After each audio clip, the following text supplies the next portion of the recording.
Gloria a Dios. Yo quería compartir la palabra en el Evangelio de San Mateo, capítulo 21. San Mateo 21 es una palabra acorde a este día, a estos días podríamos decir, porque hoy comienza lo que llamamos la Semana Santa, en el cual recordamos el último tramo del ministerio terrenal del Señor Jesús, en el cual recordamos el último tramo del cumplimiento de la palabra, de lo que el Padre le había encargado al Señor Jesús. El último tramo que nos habla del cumplimiento de Juan capítulo 3, versículo 16, que nos dice que de tal manera amó Dios al mundo que dio a su Hijo unigénito para que todo aquel que en Él cree no se pierda y alcance la vida eterna. ¿Amén? Esto se cumple cabalmente, literalmente, en lo que nosotros llamamos la Semana Santa, en lo que algunos denominan la Semana de la Pasión. Y eso comienza con la entrada triunfal a Jerusalén, el domingo anterior de la Pascua. Es lo que siempre nosotros recordamos. Y a propósito quería leer, hermanos, hay muchas interpretaciones de este pasaje, pero vamos a estar con un corazón atento a ver lo que estos versículos nos hablan hoy a nuestro corazón. San Mateo capítulo 21, vamos a leer del versículo 1 en adelante. Y justamente lleva por título la entrada triunfal a Jerusalén. San Mateo 21, en la palabra de Dios, dice: y cuando se acercaron a Jerusalén y vinieron a Betfagé, al monte de los olivos, Jesús envió 2 discípulos, diciéndoles: id a la aldea que está enfrente de vosotros, y luego hallaréis un asna atada y un pollino con ella, desatadla y traédmelos. Y si alguien os dijere algo, decid: el Señor los necesita, y luego los enviará. Todo esto aconteció para que se cumpliese lo dicho por el profeta, cuando dijo: decid a la hija de Sión, he aquí tu rey viene a ti, manso y sentado sobre un asna, sobre un pollino, hijo de animal de carga. Y los discípulos fueron e hicieron como Jesús les mandó, y trajeron el asna y el pollino, y pusieron sobre ellos sus mantos, y él se sentó encima. Y la multitud, que era muy numerosa, tendía sus mantos en el camino, y otros cortaban ramas de los árboles y las tendían en el camino. Y la gente que iba delante y la que iba detrás aclamaba diciendo: Hosana al Hijo de David, bendito el que viene en el nombre del Señor, Hosana en las alturas. Cuando entró él en Jerusalén, toda la ciudad se conmovió, diciendo: ¿quién es este? Y la gente decía: este es Jesús, el profeta de Nazaret de Galilea. Amén. Hasta aquí, hermanos, la palabra del Señor. Como dijimos, casi siempre una semana antes de la Pascua, nosotros recordamos esta palabra que nos habla de la entrada triunfal en Jerusalén, también conocida como el Domingo de Ramos. ¿Vio? Que algunos religiosos van con el ramito y te lo regalan. Bueno, usted no lo agarre por las dudas, pero se llama Domingo de Ramos. Y esto sucede, como decíamos, 5 días antes de la crucifixión del Señor, y da comienzo a lo que decíamos, la Semana de la Pasión. Y es muy importante, porque el Señor entra a la ciudad de Jerusalén en cumplimiento de las Escrituras, de los que los profetas del Antiguo Testamento habían dicho acerca de Él. Y se la llama entrada triunfal porque Jesús entra con el rostro descubierto, más allá de las persecuciones, más allá de las amenazas que Él estaba soportando o teniendo que sufrir en este último tramo de su vida ministerial sobre la tierra. Él entra, decimos, haciéndose ver, con el rostro descubierto, sin ningún temor, porque entraba en cumplimiento de lo que había sido profetizado de Él, entraba en cumplimiento de la voluntad de Dios. Entonces, entra Jesús a Jerusalén, y el detalle es que Él entra como un rey de paz, como el Mesías prometido. Y entra para dirigirse a su casa, el Mesías. ¿Cuál es su casa? Al templo. Jesús se dirige al templo y mira todo lo que está allí aconteciendo, como nos hace notar Marcos capítulo 11, versículo 11. Vamos a leerlo un poquito, mis amados hermanos. Fíjense que Jesús entra a Jerusalén y como Mesías, como el Mesías prometido, su dirección es hacia su casa, es decir, hacia la casa de Dios, hacia el templo. Y Marcos, en su Evangelio, capítulo 11, versículo 11, dice: y entró Jesús en Jerusalén y en el templo, y habiendo mirado alrededor todas las cosas, como ya anochecía, se fue a Betania con los 12. Y esos ojos de Jesús que miraron el templo, entró en el templo y miraron todas las cosas, eran los ojos de Dios mirando cómo estaba su casa. Y al otro día Mateo nos relata que Jesús purifica el templo. ¿Se acuerda usted? Cuando Jesús echa a los cambistas y les dice: mi casa, casa de oración será llamada. Así que cuando entró se fue al templo y miró con atención y seguramente vio muchas cosas que no le gustaban. Su casa estaba desordenada. Su casa la habían convertido en un lugar de comercio. Así que él se fue a Betania, pero el otro día viene. Y uno de los primeros actos que molesta mucho a los religiosos al otro día de la entrada triunfal es que él purifica la casa de Dios y proclama lo que decía el Antiguo Testamento: mi casa, casa de oración será llamada. Así que lo que leímos en Mateo, hermanos, encontramos en este pasaje algunos detalles también que son interesantes, los cuales nos pueden dejar, como sabemos, como toda la palabra de Dios, alguna enseñanza de parte del Señor. Primero, lo que encontramos son los preparativos que hace el Señor para esta entrada. Y lo segundo es la entrada, lo que provoca la conmoción en la ciudad, ¿sí? La multitud aclamando, ¿sí?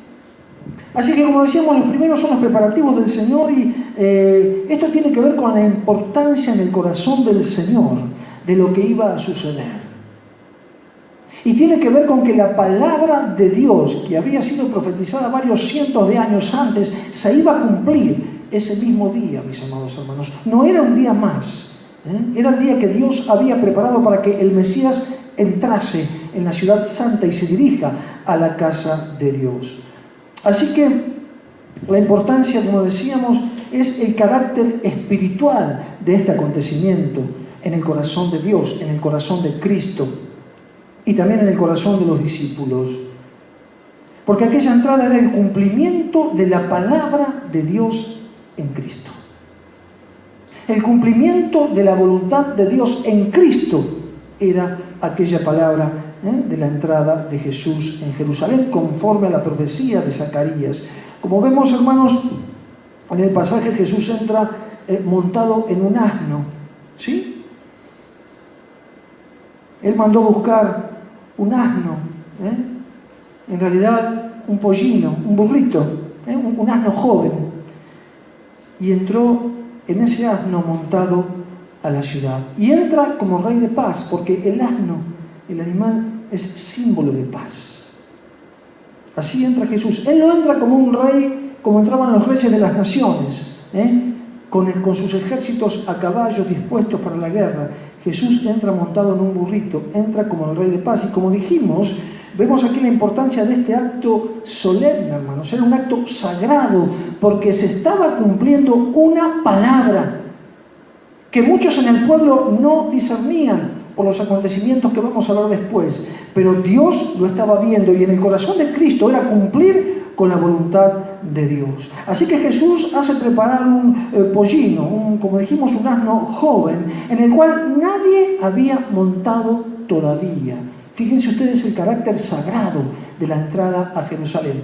Miremos Marcos, ahí donde fuimos hoy, Marcos 11, versículo 2, mis amados hermanos. Marcos 11, 2, Jesús le dice a los discípulos: id a la aldea que está enfrente de vosotros, y luego que entréis en ella, hallaréis un pollino atado en el cual ningún hombre ha montado. Desatadlo y traedlo. Y esto coincide, hermanos, con el carácter sagrado de las ofrendas del Antiguo Testamento. Cuando alguien dedicaba un animal a un acto sagrado, el animal no debía haber tenido ninguna actividad. Nadie lo debía haber montado, ni se debía haber puesto yugo, ni haberlo hecho trabajar. Tendría que ser un animal perfecto, tal como dice Números capítulo 19, tal como nos recuerda Deuteronomio capítulo 21. Así que estas eran las condiciones de aquel animal. No fue que Jesús lo escogió y dijo, no, vayan, total tiene varios burros, agarren uno y tráiganlo. Jesús sabía que tenía que entrar como rey de paz sobre un animal que debía ser dedicado para ese acto. Así que Él entra. ¿Por qué? Porque este era un acto trascendente, hermanos. La trascendencia estaba, como dijimos, en que se cumplía en Cristo y para todo el pueblo lo que cientos de años antes había sido profetizado a través de Él, hermanos. Y esto tiene una importancia y tenía una importancia tremenda, hermanos, los cuales, como dijimos, muchos de los que le iban a aclamar todavía no lo entendían. Miremos la importancia de este acto, hermanos. Zacarías, libro de Zacarías, de Mateo yendo para atrás, Malaquías y Zacarías, ahí cerquitas. Miremos la palabra que se estaba cumpliendo. Zacarías 9, capítulo 9, versículo 9, en la palabra de Dios.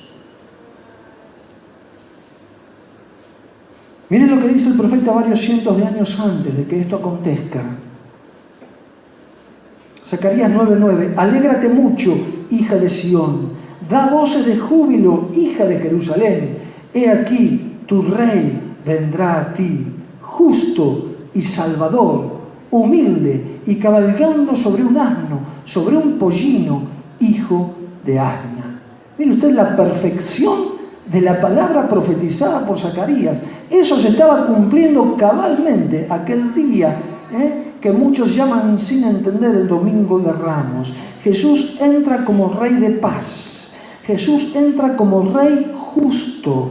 Jesús entra en Jerusalén para llenar de paz y gobernar en paz el corazón de aquellos que le quisieran recibir, de aquellos que creyeran que a través de Él el reino de los cielos se había acercado a ellos. Así que entra el Señor como Rey de paz para llevar a justicia y a reconciliación con Dios y poner delante de Dios en justicia y en reconciliación a todos aquellos que creyeran en Él, en el Mesías prometido que estaba entrando y cumpliendo la profecía de Zacarías. Amén, mis amados. Aleluya. Lo segundo que podemos apreciar en este pasaje tiene que ver a primera vista con la entrada en la ciudad, hermanos. Ya Jesús venía de Betania y seguramente la gente, por los milagros que Él había hecho, lo venía siguiendo. Seguramente muchos estaban alrededor de Él. Hacía pocos días que el Señor había resucitado a Lázaro, así que imagínense la multitud estaría viéndolo, y cuando Él se propone a entrar en el pollino, en el asno, la multitud comienza a poner sus mantos y las palmas, arrancan palmas de los árboles y las ponen por delante. Eso significa que le estaban recibiendo como un rey, porque la costumbre era hacer eso con los reyes. ¿Sí? Por ejemplo, el rey Jehú, 800 años antes de Cristo, cuando fue nombrado rey de Israel, el pueblo hizo lo mismo, tendió en las escalinatas sus mantos. ¿Para qué? Para demostrar que el pueblo quería rendirle honor a ese rey y que estaba dispuesto a estar sumiso a la autoridad de ese rey. Así que lo mismo hizo el pueblo cuando Jesús estaba entrando. ¿Sí? No solo lo manifestaban, no solo lo aclamaban, sino que la multitud pone mantos y pone ramas a sus pasos, marcando entonces el sendero por donde el rey debía transitar, y mostrando entonces el pueblo allí a la entrada de Jerusalén su disposición, su buena voluntad de rendirle honor y sumisión a este rey llamado Jesús de Nazaret, y lo reciben con una enorme algarabía, hermanos. Versículo 9, la gente que iba adelante y la que iba atrás gritaba: Hosana al Hijo de David. Es decir, ellos estaban creyendo que ciertamente Jesús descendía de David, pero que era el rey, que iba a tomar ahora el reino. Ellos creían que Jesús iba a tomar el gobierno y les iba a librar del imperio romano. Entonces había una grande algarabía: Hosana al Hijo de David, bendito el que viene en nombre del Señor. Hosana, la palabra Hosana quiere decir salva ahora, bendito el que viene, salva ahora, sálvanos ahora. Eso es lo que gritaba la gente, entusiasmada, y rendía sus mantos y rendía las palmas, y Jesús, sentado en el pollino, entraba así a la ciudad, mis amados hermanos. Pero ¿saben que lo más triste lo que nos muestra esta semana de pasión, cuando nosotros leemos todos los acontecimientos, lo más triste es que muchos de estos que gritaban Hosana al Hijo de David, muchos de estos que lo recibían con algarabía, que aclamaban su nombre, dentro de pocos días, muchos de estos iban a estar mezclados en otra multitud que decían de Cristo, crucifícale, crucifícale. Muchos de estos que ahora le aclamaban, hermanos, dentro de 3 o 4 días iban a estar mezclados con una multitud que pedía que se crucifique a Cristo. ¿Sabe por qué? Porque no habían entendido espiritualmente la palabra de Dios, porque se sentían frustrados. Ellos pensaban que Jesús entraba a Jerusalén e inmediatamente iba a tomar el gobierno, e inmediatamente el imperio romano que los oprimía iba a caer, y inmediatamente iban a tener un bienestar que ellos pensaban que se los había prometido el Señor, y pensaban que una vez libres iban a gozar de todo lo que podían gozar con el Mesías en su tierra, allí en Palestina. ¿Por qué? Porque no habían entendido la profundidad, la revelación espiritual de la palabra de Dios. Tampoco lo entendieron en el ministerio de Cristo, cuando Cristo predicaba y se los quería enseñar. No solo el pueblo, mucho más los religiosos, los fariseos, los escribas, los saduceos. Los rechazaban porque no querían entender la característica del Mesías que les había dicho: arrepentidos porque el reino de los cielos se ha acercado a vosotros. Así que muchos de ellos estarían unos días después diciéndole en medio de la multitud: crucifiquen a Jesús, porque esperaban un Mesías que fuese libertador político, un libertador político que los librara del yugo, de la opresión. Y no era esta la misión que Dios había encomendado al Señor. ¿Se da cuenta usted? No era esta, hermanos. Y esto nos muestra de alguna manera, hermanos, el corazón engañoso del hombre. No vamos a pensar que solo aquellos judíos pensaban así. Hoy también ese razonamiento está en el corazón de muchos hombres, en lo que respecta a Dios. O cuando nosotros decimos que busquen a Dios. O como cuando nosotros decimos que Jesús es la respuesta. Todavía muchos asocian el creer en Cristo con los beneficios, con los panes y los peces, con las sanidades, con los beneficios sociales, con los beneficios personales. Asocian el creer en Cristo con librarse de sus problemas. Asocian el creer en Cristo con mejorar económicamente. Ese es el corazón del hombre. Ese era el corazón de aquellos que primero le aclamaban y después pedían que le crucifiquen. Porque así es el corazón del hombre, hermanos.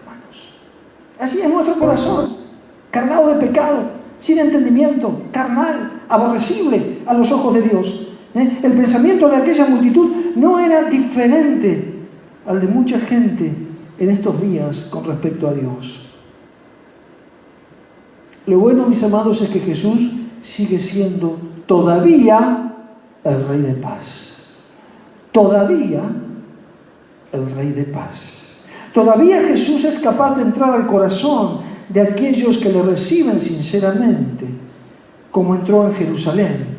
Todavía Jesús es el Rey de paz, que es capaz de llevar el corazón de aquellos que creen en Él y llevar su vida a la reconciliación con Dios, a estar en paz con Dios, a estar en justicia delante de Dios a través de su sangre que derramó en la cruz del Calvario.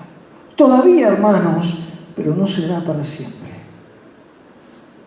Todavía el Señor Jesús es el Rey de paz. Y yo me tomé el trabajo, porque bueno, a uno le gusta escudriñar la palabra, pero mire usted, hermanos, digo todavía, y recalco todavía, porque se estaba cumpliendo también una parte de la voluntad de Dios que está en Isaías 61. Y yo quería leerlo con ustedes para que miremos el contraste de lo que significa el Rey de paz con las profecías escritas respecto de cuando venga Cristo en la segunda venida.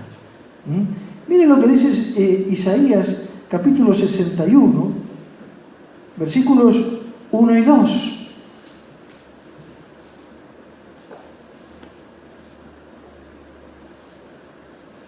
Lo conocemos este pasaje, porque lo leemos muchas veces en Lucas capítulo 4, cuando el Señor entra a la sinagoga y proclama esta palabra. Isaías 61:1. El Espíritu de Jehová el Señor está sobre mí, porque me ungió Jehová. Me ha enviado a predicar buenas nuevas a los abatidos, a vendar a los quebrantados de corazón, a publicar libertad a los cautivos y a los presos apertura de la cárcel, a proclamar el año de la buena voluntad de Jehová y el día de la venganza del Dios nuestro, a consolar a todos los enlutados. Hay una grandísima diferencia en este versículo 2. La primera parte del versículo tiene relación con Zacarías 9. La segunda parte del versículo tiene relación con Apocalipsis 19. Y es el mismo Dios, y es el mismo Señor. Aleluya. Y es el mismo Señor movilizándose hacia Jerusalén. Mire usted la diferencia, hermanos. Me ha enviado el Señor a proclamar el año de la buena voluntad de Jehová. Aquí está el Rey de paz. Aquí está Jesús en dirección a Jerusalén, montado en un asno. ¿Sí? Aquí está Jesús. En esta primera parte del versículo coincide, todavía coincide con Zacarías 9:9. Decide la hija de Sión: aquí tu rey viene a ti, manso, humilde, salvador, justo, a proclamar el año agradable del Señor. Jesús está movilizándose como Rey de paz a Jerusalén. Está diciendo que Él mismo es aquel Rey que ellos esperan, aunque ellos no lo reconocen. Todavía en nuestros tiempos, mis amados hermanos, Jesús se mueve a través del Evangelio como el Rey de paz. Todavía hay oportunidad de que los corazones que necesitan de Dios puedan ser llevados al perdón de los pecados y a la restauración y a la justicia delante de Dios por la fe en su nombre. Aleluya. ¿Por qué? Y esto es lo que predicamos. ¿Por qué? Porque todavía Él sigue siendo el Rey de paz. Aleluya. Todavía está vigente la gracia. Todavía Dios no ha cortado su mano de la gracia sobre este mundo para todos aquellos que necesitan de Dios. Todavía, hermanos. Todavía, pero llegará el día en que eso se va a terminar, hermanos, y esto está en la segunda parte del versículo que nos muestra al mismo Jesús, pero movilizándose a Jerusalén de otra manera. Isaías 61:2. ¿Cómo sigue el versículo? Dice: a proclamar el año de la buena voluntad de Jehová, el día de la venganza del Dios nuestro. Esa parte del versículo todavía no se cumplió, hermanos. Mire qué interesante que es la palabra de Dios. Esa parte del versículo todavía no se cumplió. Habla de la venganza del Dios nuestro. Y habla de Jesús movilizándose a Jerusalén con el propósito de que su gloria sea vista en la ciudad santa. Pero ya no montado en un asno, hermano. Se terminó allí el tiempo de la gracia y la oportunidad de la salvación. Acompáñeme a Apocalipsis capítulo 19 y vamos a ver a Jesús montado, dirigiéndose a Jerusalén en el día de la venganza del Dios nuestro, hermanos. En el día en que ya no haya más oportunidad de arrepentimiento. Apocalipsis capítulo 19, mis amados hermanos. Apocalipsis 19:11. Gloria a Jesús. Apocalipsis 19:11. Dice el apóstol Juan en la revelación que Dios le da: entonces vi el cielo abierto, he aquí un caballo blanco, y el que lo montaba se llamaba Fiel y Verdadero, y con justicia juzga y pelea. Sus ojos eran como llama de fuego, y había en su cabeza muchas diademas, y tenía un nombre escrito que ninguno conocía sino él mismo. Estaba vestido de una gran ropa teñida en sangre, y su nombre es el Verbo de Dios. Y los ejércitos celestiales, vestidos de lino finísimo, blanco y limpio, le seguían en caballos blancos. ¿Sabe de qué está hablando? Del mismo Jesucristo. El mismo Jesucristo que entró allí montado en un asno. Manso, humilde, Rey justo. a proclamar el año agradable del Señor. Bueno, aquí está hablando del mismo Jesucristo, ya no montado en un burrito, en un caballo blanco. El caballo es símbolo de victoria en la guerra, el blanco símbolo de santidad. Y un nombre escrito sobre él, sobre ese guerrero invencible que decía el Verbo de Dios. ¿Se da cuenta? Así Jesús se va a mover en el tiempo de su segunda venida hacia Jerusalén. Un caballo blanco que no sabemos cómo será y ejércitos celestiales que le siguen para tomar posesión de la ciudad que le pertenece. ¿Se da cuenta? ¿Qué es lo significativo de esto? Hermanos, que ya no habrá tiempo. Se habrá terminado el tiempo de la gracia. Ya no está allí Jesús, manso, humilde, él sentado en el pollino. Ahora viene cabalgando con justicia, juzga y pelea con justicia. Viene en poder, viene en gloria, viene con sus ángeles, viene como guerrero invencible, viene como guerrero glorioso. ¿A qué? A proclamar el día de Jehová grande y manifiesto, dice el libro de Joel. A proclamar el día de Jehová grande y manifiesto, dice también el libro de los Hechos de los Apóstoles. A proclamar el día de la venganza del Dios nuestro. Aleluya. ¿Y sabe qué? Prefiero encontrarme con el Jesús montado en el pollino.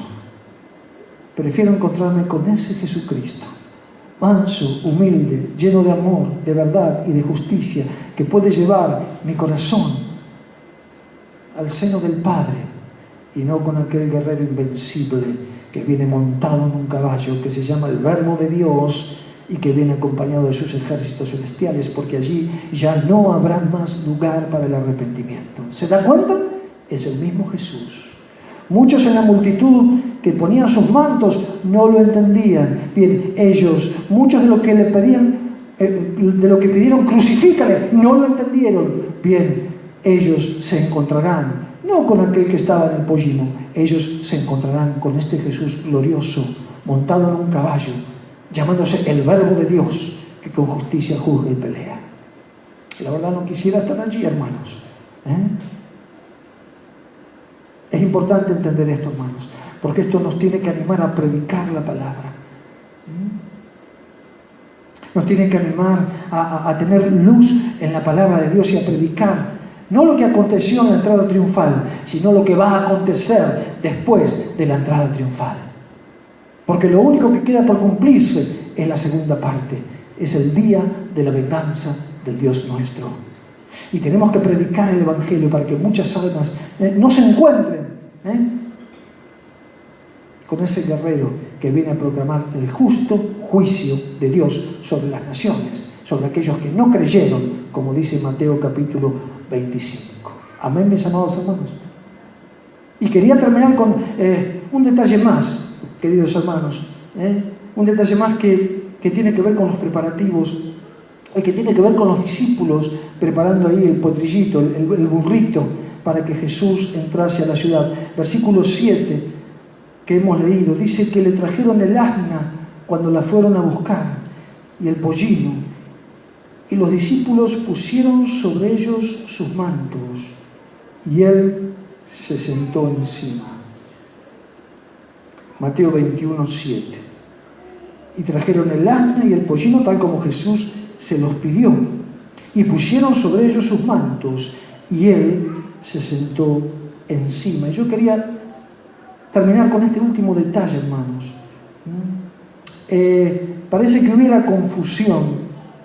Dice que pusieron parece que la palabra dice pusieron sus mantos sobre el asna y el pollino, pero en realidad los teólogos dicen que la construcción en el original griego da a entender que los mantos se pusieron sobre el pollino que Jesús iba a montar. De tal manera que los discípulos se despojan de parte de su vestimenta, de la vestimenta externa, del manto, que iba encima de la túnica con la cual los hombres se vestían también en aquella época, y lo ponen a disposición del Señor.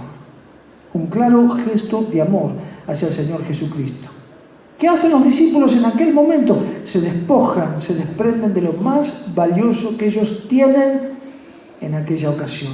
Lo ponen a disposición del Señor Jesús. No les importa si esos mantos se van a ensuciar, se van a estropear, se van a romper. Ellos quieren hacer la cabalgadura más apacible, quieren que el Señor transite cómodo y le dan a Jesús sus mantos. ¿Acaso lo más valioso que ellos tienen? En ese momento lo ponen a disposición del Señor y lo ponen a disposición del cumplimiento de la palabra del Señor.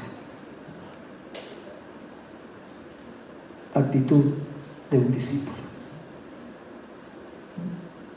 Eso hace un discípulo de Cristo.